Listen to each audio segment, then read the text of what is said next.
Hello, and welcome on board this LNER Azuma to Peterborough.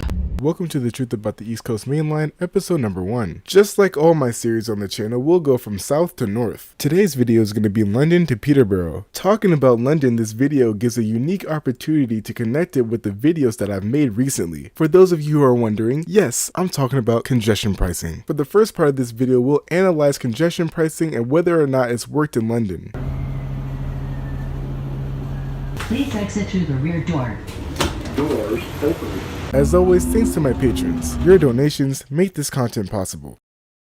Let's start off by saying this really obvious fact. London and New York are very similar in the fact that they are both massive rail hubs for their region, with one being slightly more than the other. But there's something very similar about how these rail hubs are built. The main goal of rail in both regions is to funnel people in and out of the cities. I mean, it's pretty obvious when looking at a map that the rail systems prioritize getting people in and out of the cities. All the tracks fan outwards from the city center. Another common thing is the fact that these cities are pretty dense. There's not enough space for road or highway widening. There's also not enough space for massive parking infrastructure. This is because cars are simply not sustainable in large urban environments. Now, when you have an efficient rail system that can carry loads of people while also being incredibly space efficient and sustainable that prioritizes getting people in and out of the city, it would make sense why you would try to incentivize more people to use this incredible system. One of the ways to do this is congestion pricing. Congestion pricing charges people for bringing large space inefficient vehicles into a very space efficient zone of a city. Notice that congestion pricing doesn't ban people from having vehicles in the city, it just makes it less financially responsible to do so. Congestion pricing was first implemented in London in 2003 after city leaders traveled to Singapore, another space-efficient city, and saw their own congestion pricing scheme. When London first implemented congestion pricing, the price started at £5. But today it is now $15. This obviously parallels New York's own $15 charge that they have for their own congestion pricing scheme.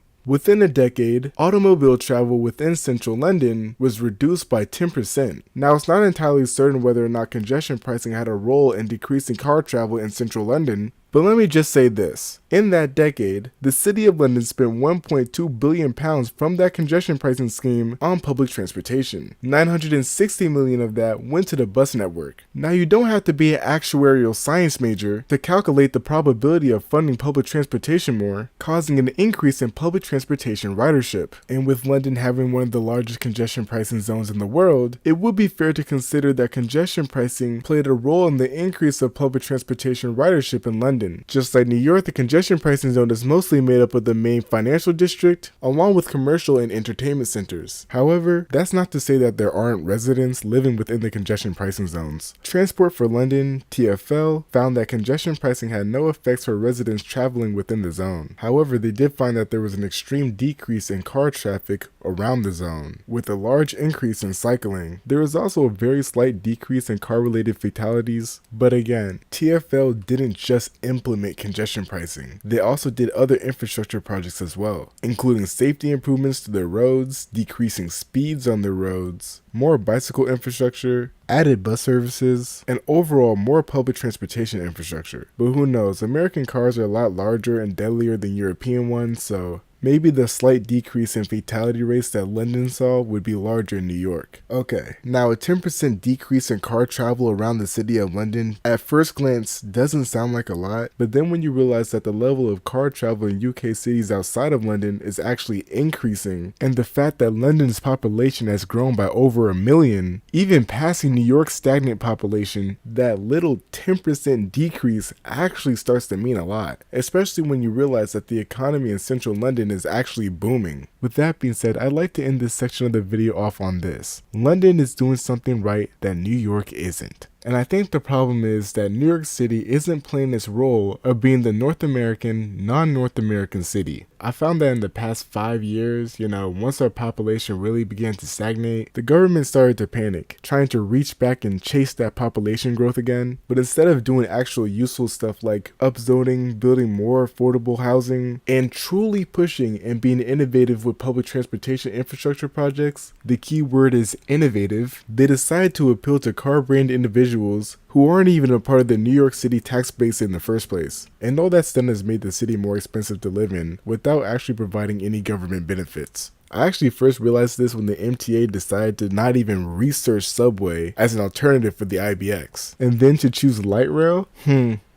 All I'm saying is there was a time where New York actually used to set the trends, especially in public transportation, because New York actually believed in making public transportation useful and not whatever this is. But I digress. Shout out to London, I'm actually impressed. Okay, enough glaze. I'm not going to go too much into the history of the East Coast Main Line this episode, but I will in future episodes. For those of you who don't know, I only do the UK series every 1,000 subs. This video is for 5k subs, so if you want to see episode 2 of this series, make sure to hit that subscribe button. In the last series we explored High Speed 1 and ended off at the St. Pancras station, and for this series we'll pick up right across the street at the King's Cross station. Fun fact, in 1987, British Rail actually proposed the King's Cross station to be the terminus for High Speed 1. I always found it amazing to have two massive terminals this close to each other. I mean, it's quite fascinating, isn't it? It really just creates one giant transportation hub. King's Cross sees a maximum of around 15 trains per hour. Most of those trains are operated by the London North Eastern Railway, also known as LNER, and go via Thameslink, at 5 trains per hour and 4 to 6 trains per hour respectively. For this series, because it is a truth about high-speed rail series, we will be following the LNER that operates high-speed intercity services along the East Coast Main Line. There's also Lumo, Hulse Trains, and Grand Central that operate high-speed rail on the East Coast Main Line. However, because these are open access operators and operate comparatively infrequently at just 5 trains per day, and for the sake of simplicity, they won't be covered too extensively in this series. Oh yeah, and before I forget, London King's Cross is a very important station for students. Before and after every school year, there's an added service operated by an open access train company to Hogwarts, but good luck finding the platform for that. The next stop is Stevenage, but before we get there we have to talk about the Hitachi Bounds Green Maintenance Center. The Bounds Green Maintenance Depot is a traction maintenance facility in Bounds Green, North London. It is operated by Hitachi and services all AT300 units for the LNER, Hull Trains, and Lumo. HSTs and Class 91 train sets also used to be maintained here, but the HSTs were retired and the Class 91s were moved to the Neville Hill Depot. Okay, now for Stevenage. Stevenage sees around 16 to 20 trains per hour. The majority of that comes from Thameslink at 12 trains per hour. The LNER serves the station at 4 trains per hour, 2 trains per hour in each direction. Lumo and Hulse Trains also stop here, with Grand Central bypassing the station. You hear the music, it's time to end this video. Remember, this series is only done every 1,000 subs, so make sure to subscribe. But anyways, I hope you enjoyed this pilot episode. The next episode we'll go over some of the rolling stock, and maybe over some of the corridor upgrades as well. With that being said, if I earned your like and subscription, I love you, and if you made it this far in the video, thanks for watching.